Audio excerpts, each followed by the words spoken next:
Eh, Ning, sinong hinaantay mo ning tanghali ng tapat? Papa ko. Bakit saan kayo galing? Maghanap sana sa mama ko. Eh, nasaan ang mama mo?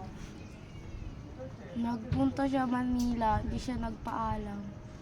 Bakit naman? Ewan ko. Tapos, ilan kayo magkapatid? Dalawa lang. O bakit naman nag-alis ang mama mo, nagpunta ng Maynila? Siguro nag-alitan sila ng papa mo. Anong dahilan? Dahil lang sa lalaki. Tapos, yun na yun, nag-aaway sila. Tapos, bakit ka nandito sa daan? Hinihintay ko pa papa ko. Bakit? Saan ka ba galing? Sa tubungan. Tapos, hinahanap ang mama mo.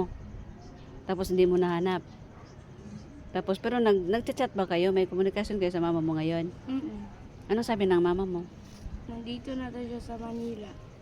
Nandun na sa Maynila. Tapos, yung nakausap daw yung papa mo, Hindi. ikaw lang ang kinakausap niya. Bakit daw? Bakit ang mama mo gustong umalis? Magtrabaho? Ano? Gusto niya magpunta doon sa lalaki niya. Ganun ba? Tapos, nag-aaral ka pa? Kayo nag-absent ka? Dahil nahanap ang mama mo? Kawawa naman. Kaya yung kapatid mo, nasaan na ngayon? Andoon sa bahay. Walang kasama doon. Kumain na yun din. Wala, kawawa naman. Ganyan talaga ang buhay ngayon, no? Ang mga anak, nabaliwala na lang dahil lang sa ganyan.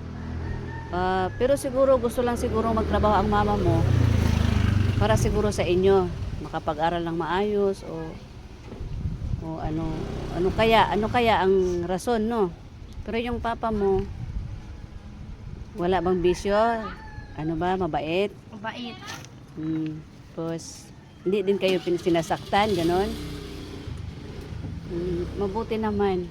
Yung mama mo lang talaga ang may rason kung bakit siya wala. O baka maghanap siya ng trabaho. Hindi rin.